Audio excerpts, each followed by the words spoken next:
Hello my dear students of 9th class. बेटा जी पैस रिवीजन टैसट 2020 25 अक्तूबर ਨੂੰ ਕੱਲ ਐਤਵਾਰ ਤੁਹਾਡੇ ਕੋ ਆਇਆ ਹੈ। ਐਜ਼ ਸੱਚ ਤੁਹਾਨੂੰ ਪੈਸ ਦੀ ਜਿਹੜਾ ਫਾਈਨਲ ਪੈਸ ਹੋਣਾ ਉਹਦੀ ਰਿਵੀਜ਼ਨ ਲਈ ਇਹ ਜਿਹੜਾ ਪੇਪਰ ਹੈ ਉਹ ਆ ਰਹੇ ਹੈ, ਹਰ ਸੰਡੇ ਆ ਰਹੇ ਹੈ।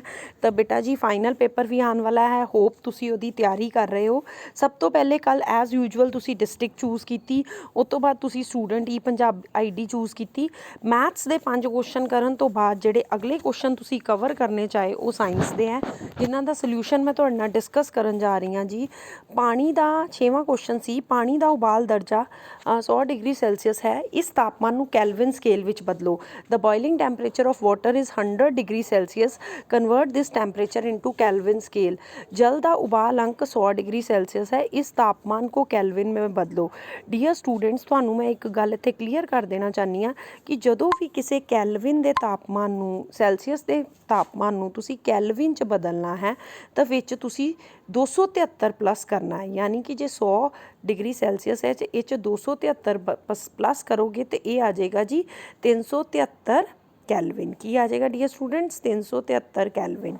ठीक है, तो मतलब साड़ी केड़ी ऑप्शन राइट है, साड़ी थर्ड ऑप्शन राइट है, क्योंकि third option C 373 kelvin.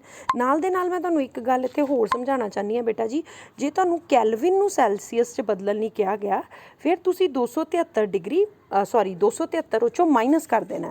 So in this way simple जिहा कन्वर्जनस है कैल्विन टू सैल्सीअस ते सैल्सीअस टू कैल्विन। ठीक है जी, अगे मैं गल करना चाहांगी 7वें क्वेश्चन की। कोई कार एक समान रूप नाल प्रवेगित होकर 5 सेकंड विच 5 मीटर पर सेकंड तो 10 मीटर पर सेकंड तक की चाल प्राप्त करती है। कार का प्रवेग पता करो। एक्सेलरेशन कार की असी पता करनी है। अ कार एक्सीलेट्स यूनीफॉर्मली फ्रॉम 5 मीटर पर सेकंड टू 10 मीटर पर second in 5 second, find its acceleration.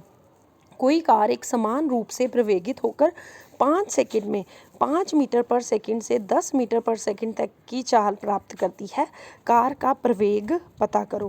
Dear student सानू ये पता है कि आपां जिहड़ा इत्थे फॉर्मूला सानू ला सकते हैं v is to u plus AT। क्योंकि सानू फाइनल वेलोसिटी भी दिती है, वेग दिता है तो इनिशियल भी दिता है। आपां एक्सेलरेशन कढना है, आपां ला सकते हैं v माइनस u बटा t। हुण v सानू दिता है 10, u सानू दिता है 5 तो टाइम भी सानू दिता है 5। ठीक है जी, 5 बटा 5 तो वो की आ गया जी 1। हुण तुहानू पता जी एक्सेलरेशन के यूनिट की होंगे मीटर पर सेकंड स्केयर, तो साडा आंसर की आ गया जी 1 मीटर पर second square. So in this way we can easily solve this numerical, जिस सानू फाइनल वेलोसिटी भी पता है, इनिशियल वेलोसिटी भी पता है। चलो जी अगला क्वेश्चन बहुत ईजी सी 8th। कार्बन का परमाणु पुंज संख्या कितनी होंगी है? What is the atomic mass of carbon?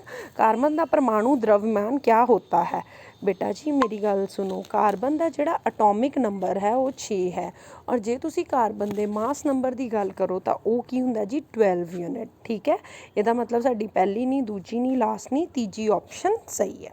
चलो जी अगे 9th क्वेश्चन की गल करते हैं डियर स्टूडेंट्स। हेठ लिखे सूक्ष्म जीवां विचों किहड़ा प्रोक्रियोटिक सैल तो बनया है? Which of the following micro organism is made up of prokaryotic cell? निम्नलिखित में से कौन सा सूक्ष्म जीव प्रोक्रियोटिक कोशिकाओं से बना है? दैट इज बैक्टीरिया, जीवाणु, अमीबा, पैरामीशियम और नन ऑफ अबव। बेटा जी जिहड़ा बैक्टीरिया है वो कितों बनया जी? वो प्रोक्रियोटिक सैल जड़ा है बनया ऑर्गेनिज्म है, जबकि जड़ा अमीबा है वो की है जी? वो यूक्रियोटिक है। ठीक है ना, तो हुण आपां इनू करांगे जी सही ऑप्शन अपनी बिल्कुल ठीक है, जीवाणु, बैक्टीरिया। ठीक है जी, चलो जी अगली गल करते हैं। जिहड़ा लास्ट क्वेश्चन साइंस का सी, हेठ लिखिया विचों किहड़ा ठंडे लहू वाला जंतु है? Which of the following animal is cold blooded? निम्न में से कौन सा जंतु ठंडे खून वाला है? कबूतर, पिजन, सप, स्नेक, सांप, बिल्ली, कैट, चमगादड़, बैट और की है? बेटा जी मैं तुहानूं एक गल दसां, ਜਿਹੜੇ कैट ते बैट है वो मैमल्स है। ठीक है जी, ਜਿਹੜਾ कबूतर है वो बर्ड है, वो भी वार्म ब्लडेड हुंदा। ਜਿਹੜਾ स्नेक है वो रिप्टाइल है जो कि कोल्ड ब्लडेड हुंदे ने। ठीक है, so our second option is right, that is your snake, सांप। ठीक है ना जी, इदां दे ਜਿਹੜੇ ਤੁਹਾਨੂੰ 5 क्वेश्चन आए सी ਜਿਹੜੇ ਤੁਸੀਂ करने सीगे, और ये बहुत ही इंपॉर्टेंट क्वेश्चन सीगे। तो सो डियर स्टूडेंट्स होपफुली कि ਤੁਹਾਨੂੰ ਇਹ ਜਿਹੜਾ पैस ਮੈਥਸ ਦਾ ਪੇਪਰ ਹੈ ਪੂਰੀ ਤਰ੍ਹਾਂ ਕਲੀਅਰ ਹੋਇਆ ਹੋਏਗਾ ਔਰ ਆਪਾਂ ਪੂਰੀ ਇਹਦੀ ਜਿਹੜੀ ਡਿਸਕਸ਼ਨ ਕੀਤੀ ਹੈ ਪੈਸ ਦੀ ਉਹ ਵੀ ਤੁਹਾਨੂੰ ਸਮਝ ਆਈ ਹੋਏਗੀ। So dear students, in this way you can easily give answers of the questions. So take care, goodbye, see you.